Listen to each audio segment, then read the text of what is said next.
everyone. So this is a continuation of part 3. I had some kind of technical issue. I think I hit a button and stopped recording and I didn't even realize it. But it was good timing because we'd put those huge spring salmon skins into bark tan solution and I have just taken them out. Today is 8 days later and this is what they look like now. Let me just pull out. So this one is the skin that I scraped. That I scraped the scales off of. Most of them are gone. Actually, there are still quite a few scales, but yeah, they didn't release very easily. But you can see how there are some scales, but you can see the pattern of where the scales were as well, and they're kind of opened up a little bit more, and I'll show you in contrast. This one, I did not scrape the scales, and it looks really nice and even, and the scales are pretty tight in there, in the skin. So I'm not sure if they'll fall out, but I wanted to experiment and just see how that works. So depending on the kind of fish, the scales will either be easier to scrape, or some will actually stay in there, and they might actually be a part of your leather. So you can kind of tell when you're handling the leather, and usually if it's a thicker skin, then the scales will tend to be harder to scrape out. But I haven't worked with many other fish other than salmon, so experiment with me and experiment with your fish and let me know if you discover anything else.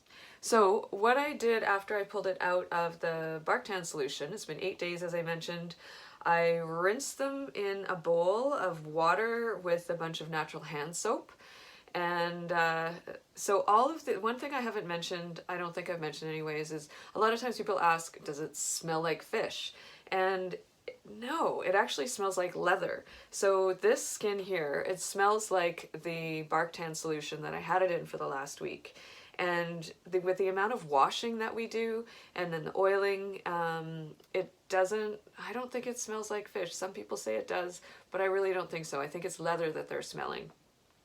So these have been rinsed and in soapy water and just sort of wrung out with my hands. And now I am going to re-oil them. So the re-oiling solution is kind of it's a new step actually that I've started doing recently, and I'm finding that I'm getting good results with it. This is a recipe from Lotte Rama's fish skin tanning book, and I learned this from her directly as well. So if you do this step, it might make your leather a little bit softer and easier to work with, and if you don't, you might still get good soft leather as well. It's not essential, but I think that the more work we do in preparing the skins to become leather, usually the more it reflects in the product, the final product.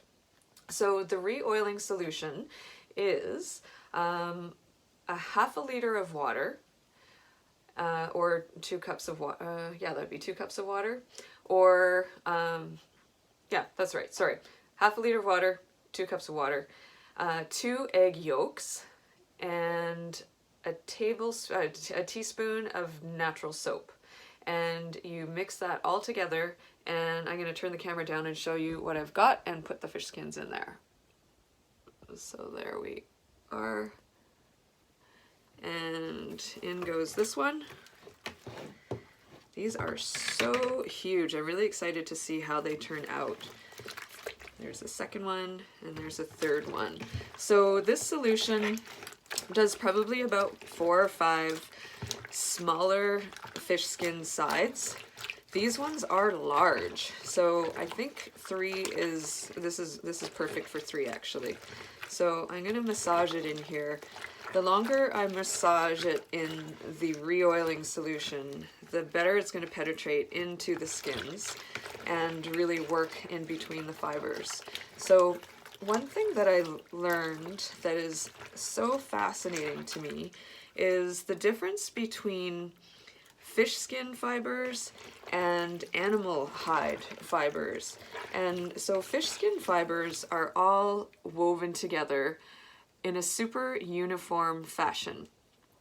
So that is in contrast to an animal hide, and their fibers are woven together in irregular patterns, and that has to do with where they both live. So fish swim in the water, they're floating, they're buoyant, and there's kind of equal, I guess, equal pull on all sides of their body. They're mostly weightless, or they're pretty much weightless while they're swimming, and so the skin isn't being pulled in on one part of the body more than another. So the fibers don't need to be woven tighter the way they do in certain parts of the animal hide. I hope this is making sense. So with a deer, for instance, the strongest and thickest part of the hide is right along the neckline and down the back. And that's because that's the point that the skin actually hangs from. And then because it's a terrestrial animal and it's not floating in the water, the hide is being pulled down by gravity towards the earth, and the belly and under the arms doesn't have to be as thick and strong. So did that make sense? I hope that made sense. Anyways, I found that really fascinating. So what that means in terms of leather is that fish skin leather, because of its regular weave or fiber network weave, it's actually stronger than animal hides would be.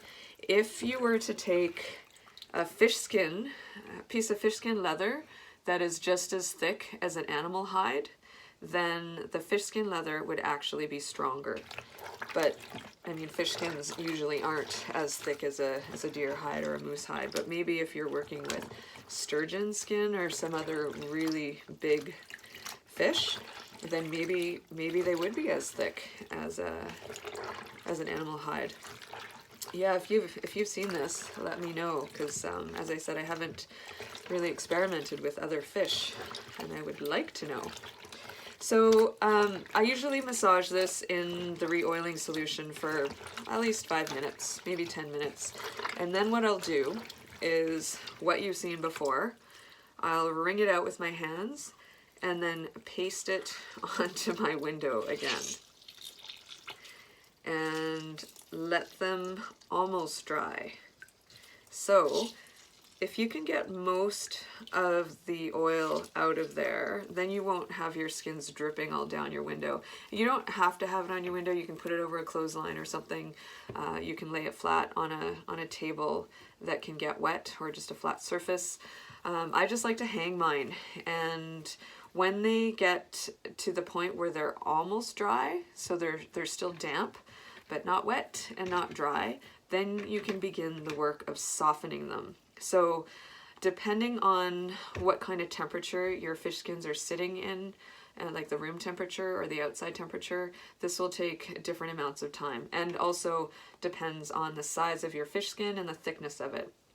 This one will probably take, I would say, I don't even know. I've got the heat on under 20 degrees Celsius. I like it pretty cool in my house, but I might crank it up for this.